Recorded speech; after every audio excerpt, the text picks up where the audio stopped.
Assalamualaikum warahmatullahi wabarakatuh. Saya Erlita Fitriani Parasandi, kelas MJ 503. Pada kesempatan kali ini saya akan menyampaikan presentasi dari praktek monopoli dan persaingan tidak sehat dari PT Forisa Nusa Persada.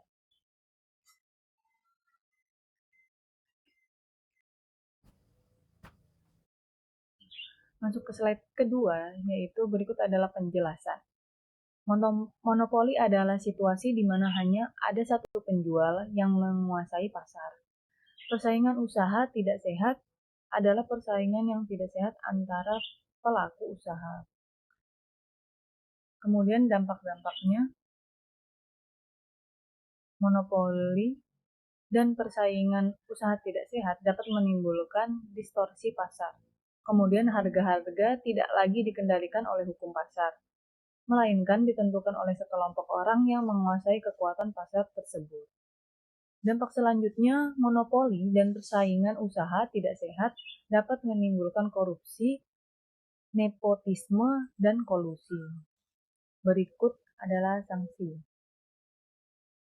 Sanksi bagi pelaku usaha yang melanggar Undang-Undang Anti Monopoli meliputi pembatalan perjanjian, perintah menghentikan integrasi vertikal, kemudian selanjutnya perintah menghentikan kegiatan yang terbukti menimbulkan praktik monopoli, selanjutnya perintah menghentikan penyalahgunaan posisi dominan, kemudian pembatalan penggabungan atau peleburan badan usaha, selanjutnya sanksi penetapan pembayaran ganti rugi, dan yang terakhir pengenaan denda.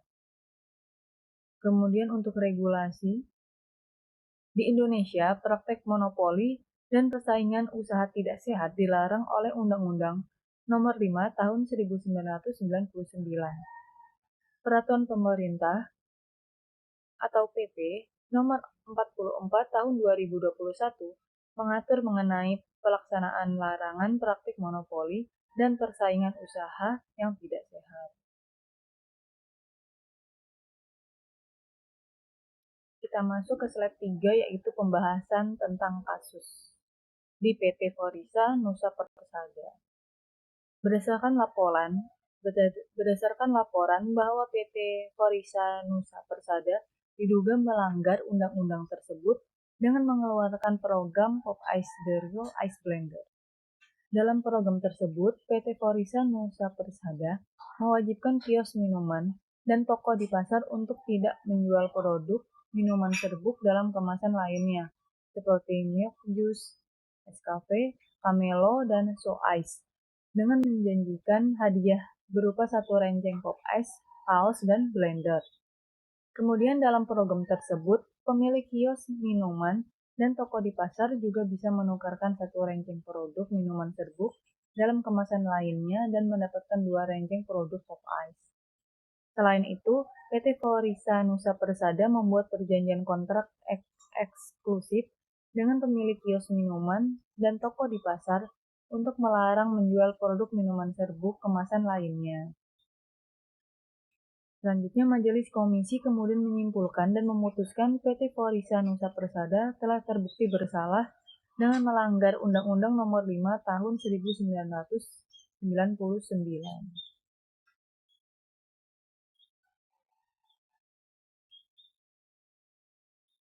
Masuk di slide 4, yaitu analisa teori.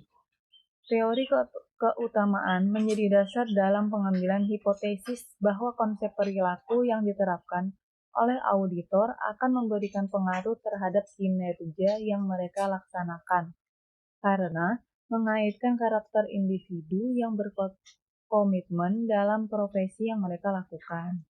Seperti pada kasus ini, PT Forisa melakukan suatu tindakan yang sangat mempengaruhi terhadap karakter daripada agen dan kios dalam menjalankan bisnis, karena adanya kontrak eksklusif dengan para kios untuk tidak menjual produk lain serupa di kios mereka, yang mengakibatkan brand dengan nama Pop Ice telah memonopoli dan melakukan persaingan dengan sangat tidak sehat.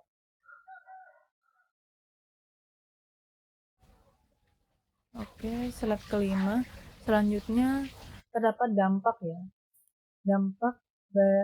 terhadap bisnis, konsumen, dan masyarakat. Dampak yang pertama yaitu dampak terhadap bisnis.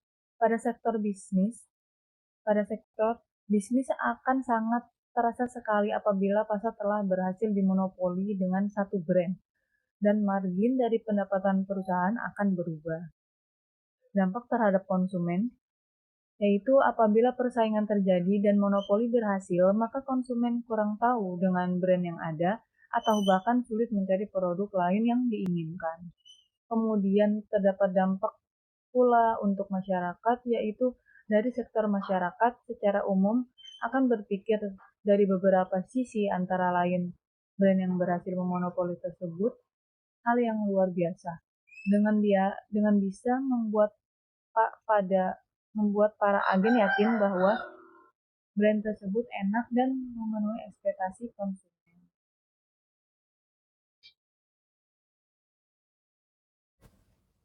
Kemudian terdapat solusi yaitu salah satu solusi terbaik sudah dilakukan untuk menghentikan praktik monopoli produk.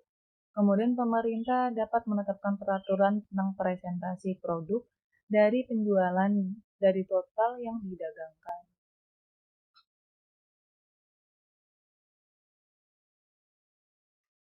Terima kasih, sekian presentasi dari saya mengenai monopoli dan praktek penjualan yang tidak sehat dari kasus PT Porisa Nusa Persada. Kurang dan lebih saya mohon maaf yang sebesar-besarnya. Wassalamualaikum warahmatullahi wabarakatuh.